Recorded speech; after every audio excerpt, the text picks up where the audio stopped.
সামনেই সরস্বতী পুজো আসছে, সুতরাং অনেক কষ্টে এই কাঠের স্লেটটা খুঁজে পেয়েছি ছেলের জন্য।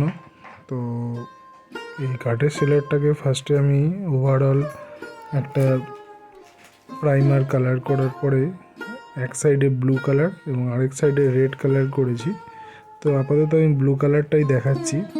ব্লু কালারটা করে নেওয়ার পর তারপরে আমি কি করলাম সেটা আপনাদের সঙ্গে শেয়ার করব, দেখতে থাকুন।